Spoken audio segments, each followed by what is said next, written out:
आज हम class 12th first book का 3rd चैप्टर पढ़ेंगे, जो कि एक जनसंख्या संगठन। तथा इस वीडियो को प्लीज आप पूरी देखें। कुछ बाकी वीडियो से कुछ अलग होगा इस वीडियो में। तो हम स्टार्ट करते हैं। अब जनसंख्या संगठन के बारे में पढ़ेंगे इस चैप्टर में, लिंगानुपात के बारे में पढ़ेंगे, साक्षरता के बारे में पढ़ेंगे और स्त्रियों की संख्या पुरुषों की अपेक्षा कम क्यों है, इसका क्या कारण है, उसके बारे में पढ़ेंगे। तो हम सबसे पहले स्टार्ट करते हैं लिंगानुपात से कि लिंगानुपात क्या होता है और कैसे निकाला जाता है। तो किसी भी देश की जनसंख्या में स्त्रियों और पुरुषों की संख्या के बीच के अनुपात को लिंगानुपात कहते हैं। और ये दो तरह से निकाला जाता है। अलग विदेशों में लिंगानुपात निकालने का इसका फॉर्मूला अलग है और इंडिया में लिंगानुपात निकालने का इसका फॉर्मूला अलग है। जो विदेशों में लिंगानुपात निकाला जाता है वह फॉर्मूला है पुरुषों की संख्या अपॉन स्त्रियों की संख्या इंटू 1000 और भारत में स्त्रियों की संख्या अपॉन पुरुषों की संख्या इंटू 1000। यानी कि जिस देश की जनसंख्या है उस जनसंख्या में स्त्रियों की टोटल संख्या और पुरुषों की टोटल संख्या, इन दोनों का जो अनुपात निकलता है वह लिंगानुपात कहलाता है। इसमें कुछ दो महत्वपूर्ण क्वेश्चन हैं। फर्स्ट क्वेश्चन है, विश्व में सबसे अधिक जनसंख्या वाला कौन सा देश है? तो वह देश है लेटविया। और सेकंड क्वेश्चन है, विश्व में सबसे कम जनसंख्या वाला देश कौन सा है? तो उसका आंसर आपको कमेंट बॉक्स में देना है।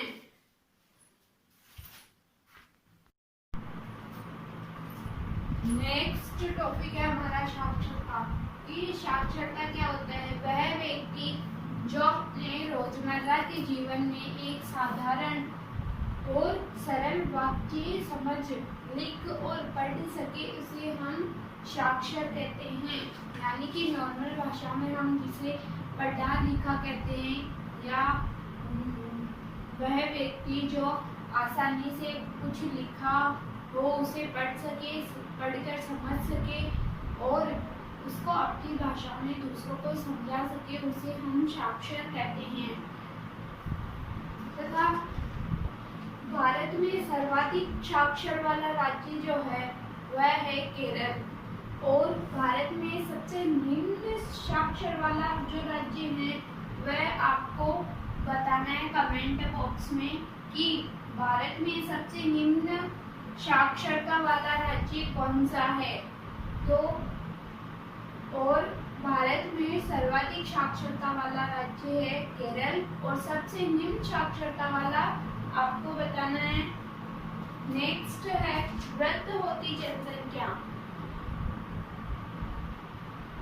जनसंख्या का वृद्ध होना एक ऐसी प्रक्रिया है जिसमें बुजुर्ग जनसंख्या का वह भाग बड़ा या ज्यादा हो जाता है। यानी कि जनसंख्या का वृद्ध होना यानी कि ये एक ऐसी प्रक्रिया है जिससे बुजुर्ग जनसंख्या का भाग अनुपात की दृष्टि से बड़ा हो जाता है। यानी कि दुनिया में विकसित जो भी देशों की जनसंख्या में बुजुर्ग जनसंख्या का भाग ज्यादा होता है। और इसका ज्यादा होने का क्या कारण है कि वहाँ स्वास्थ्य सेवाएं बहुत अच्छी होती है, वहाँ की स्वास्थ्य सेवाओं की प्रॉपरली तरीके से उपलब्धता होती है, इसलिए बुजुर्ग जनसंख्या का भाग विकसित देशों में ज्यादा देखने को मिलता है। यह 20वीं सदी की नई एक परिघटना है और जैसे मुख्य रूप से अमेरिका, रसिया जैसे जो देश है वहाँ की बुजुर्ग जनसंख्या का भाग हमें ज्यादा या बड़ा देखने को मिलता है।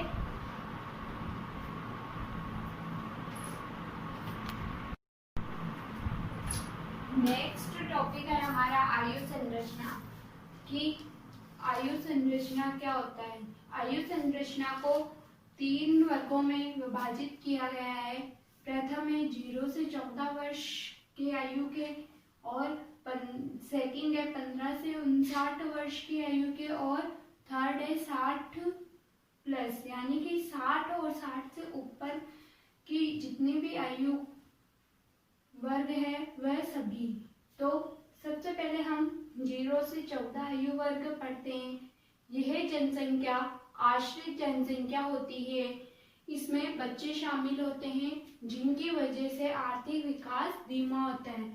अब यानी कि 0 से 14 ये जो 0 से 14 के बीच का वर्ष है, या 0 से 14 वर्ष तक के जो भी है, इसमें सब बच्चे शामिल होते हैं और जिनकी वजह से आर्थिक विकास धीमी गति से होता है। और इस वर्ग को जनसंख्या आश्रित इस वर्ग को आश्रित जनसंख्या भी कहते हैं। यानी कि आश्रित जनसंख्या का अर्थ क्या होता है, यानी कि खुद कुछ नहीं कर पाना, दूसरों पर निर्भर रहना, कि खुद से जितना हो रहा है उतना किया और बाकी का अपने गार्जियंस पे, अपने पेरेंट्स पे निर्भर रहना। और 15 से 59 आयु के, यह जनसंख्या कार्यशील जनसंख्या होती है। किसी भी देश की आर्थिक विकास की रीढ़ ये जनसंख्या होती है। उसका कारण है कि इस वर्ग में युवा लोग ज्यादा होते हैं और ये लोग संसाधनों का दोहन करते हैं। इसमें सारे लोग जो भी होते हैं वह सब अपने आप कार्य करने वाले होते हैं, अपने आप पर स्वयं निर्भर होते हैं, किसी दूसरे पर आश्रित नहीं रहते हैं, स्वयं कार्यशील होते हैं और संसाधनों का दोहन करते हैं। यानी कि बहुत से संसाधनों का दोहन करते हैं, जैसे खनिज, पेट्रोल, इन सब का। और लास्ट है 60 प्लस आयु, यानी कि 60 से लेके जो भी आयु वर्ग के हैं यह बुजुर्ग जनसंख्या होती है और इसे भी हम आश्रित जनसंख्या कहते हैं। यानी कि ये भी स्वयं के द्वारा कुछ नहीं कर सकते, दूसरों पर निर्भर रहते हैं, दूसरों पर आश्रित रहते हैं और सरकार का अधिक धन इनकी देखरेख पर ही खर्च होता है। यानी कि जो भी इनको सरकार की तरफ से योजनाएं प्राप्त हो रही है, जो भी इनको सरकार की तरफ से धन प्राप्त हो रहा है, वह सब इनकी देखरेख पर ही खर्च हो जाता है।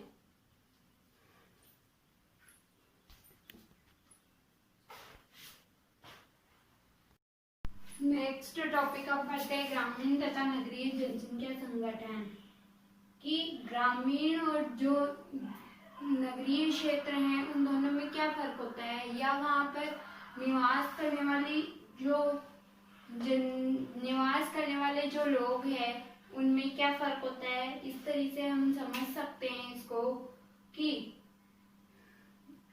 जो इसका विभाजन गांवों व नगरों में रहने वाले लोगों के आधार पर किया जाता है तथा इन दोनों का आजीविका अलग अलग होती है। इन दोनों की यानी कि ग्रामीण और नगर में रहने वाले लोगों की आजीविका जो है वो अलग अलग होती है और ग्रामीण इलाके में जो जनसंख्या घनत्व है वह कम होता है बल्कि नगरीय इलाके से।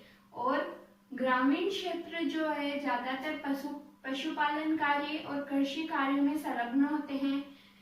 गांवों में ज्यादातर पशु पालने एवं कृषि का काम ही किया जाता है और नगरीय क्षेत्र होते हैं वहाँ जो जनसंख्या निवास करती है या जो लोग रहते हैं वह कृषि कार्य और पशुपालन को छोड़कर सभी कार्य करते हैं, जैसे कि व्यापार, गाड़ी चलाने का कार्य, लोगों को सुविधाएं सेवाएं प्रदान करने का कार्य करते हैं। आदि निम्न रूप से बहुत से कार्य हैं जो कि कृषि और पशुपालन को छोड़कर करते हैं नगरीय क्षेत्र में, और बहुत सी बातें ऐसी है जो कि गाँव में अलग है और गाँव और नगरीय क्षेत्रों में डिफरेंस बताती है।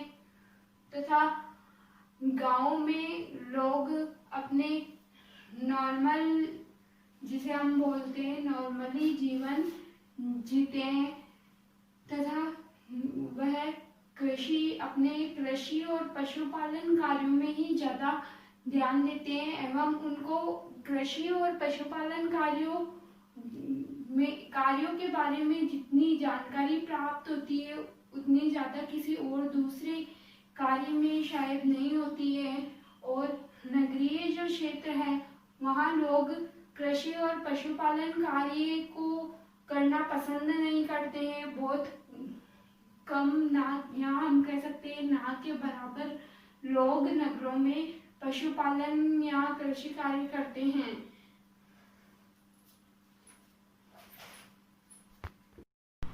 नेक्स्ट टॉपिक हम पढ़ते हैं, इस चैप्टर का लास्ट टॉपिक है एवं मोस्ट टॉपिक है जो कि बोर्ड एग्जाम में अधिकतर पूछा जाता है, स्त्रियों के प्रतिकूल लिंगानुपात, या फिर हम ऐसे समझ सकते हैं कि स्त्रियों की संख्या पुरुषों की अपेक्षा कम भी होती है, ऐसे भी हम समझ सकते हैं।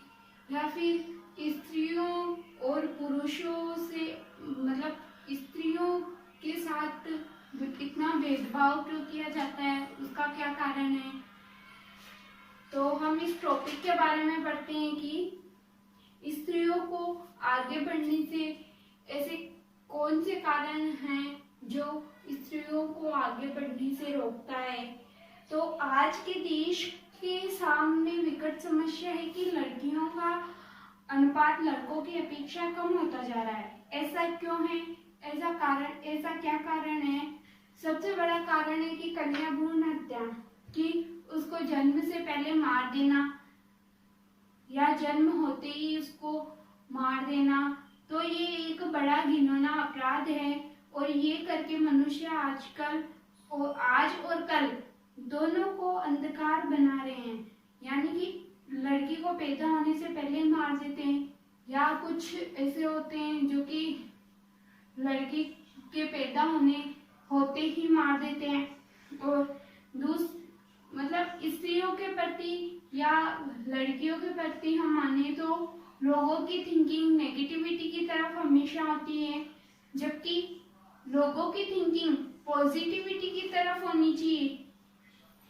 क्योंकि पूरे देश में या हम माने कि हमारे धर्म में सबसे महत्वता सबसे पहले एक स्त्री को दी जाती है, या हमारे पूरे देश में सबसे पहले महत्वता एक स्त्री को दी जाती है। फिर ये ऐसा क्यों होता है। नेक्स्ट, एक स्त्री के साथ घरेलू हिंसा यानी कि नशे में मारपीट करना या कुछ बुरा भला बोलना, या फिर उसे दहेज के लिए सबसे बड़ा कारण है घरेलू हिंसा में कि दहेज के लिए उसको परेशान करना या फिर नशे की हालत में उसे बुरा भला कहना, मारपीट करना। तो और नेक्स्ट कारण हो सकता है सामाजिक स्तर निम्न होना, यानी कि समाज में लेवल कम होना, यानी कि लड़के और लड़कियों के बीच में भेदभाव उत्पन्न करना। ये एक इंसान के तरफ से ही होता है, और इंसान करेगा तो पूरा एक लोग, दो लोग, तीन लोग करेंगे तो पूरा समाज भी करेगा। लेकिन ऐसा नहीं होना चाहिए, ऐसा भेदभाव नहीं होना चाहिए कि सामाजिक स्तर पर, यानी कि एक समाज में जितना महत्व लड़के को दिया जाता है उतना ही महत्व लड़की को भी दिया जाना चाहिए। नेक्स्ट है स्त्री शिक्षा को महत्व न देना, यानी कि कुछ लोग ये सोचते हैं कि लड़कियों को क्या पढ़ाना है, थोड़ा सा पढ़ा दिया या फिर बिल्कुल भी नहीं पढ़ाया, उसे बिल्कुल भी स्कूल नहीं भेजा। लेकिन ये सब चीजें उनके पेरेंट्स को समझनी चाहिए। एक लड़की को शिक्षा देनी चाहिए, उसको पढ़ाना चाहिए। और कुछ लोग ऐसे होते हैं कि ये सोचते हैं कि बड़े होने के बाद में शादी करनी है, वहां जाके घर का काम करना है, तो ये सोचकर लड़कियों को नहीं पढ़ाते, बल्कि लड़कियों को पढ़ाना चाहिए, उनको अच्छी शिक्षा प्राप्त करवानी चाहिए। गवर्नमेंट की तरफ से भी बहुत सी योजनाएं चल रही है, जैसे कि बेटी पढ़ाओ बेटी बचाओ। ये सब, इन सब योजनाओं का हर एक व्यक्ति को लाभ उठाना चाहिए तथा स्त्रियों के प्रति नेगेटिविटी छोड़ के पॉजिटिव थिंकिंग हमें लानी चाहिए।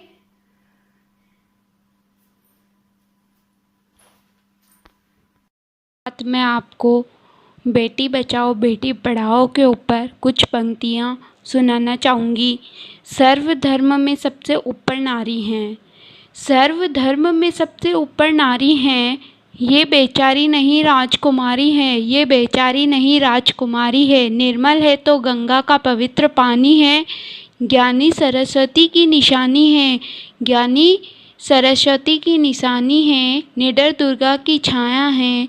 जब हर रूप में इसने सबका साथ निभाया, जब हर रूप में इसने सबका साथ निभाया, तो क्यों उसको जन्म से पहले मौत की नींद सुला दिया जाता है, तो क्यों उसको जन्म से पहले मौत की नींद सुला दिया जाता है। कन्या भ्रूण हत्या सबसे बड़ा पाप है, बिना कन्या के ये पृथ्वी भी श्राप है, बिना कन्या के ये पृथ्वी भी श्राप है। सबसे बड़ा दान कन्यादान माना जाता है, तो उसके लिए बेटी को बचाना है, बेटी को पढ़ाना है। इसी के साथ आज का हमारा चैप्टर ख़त्म होता है। Thank you so much. Please like share and subscribe.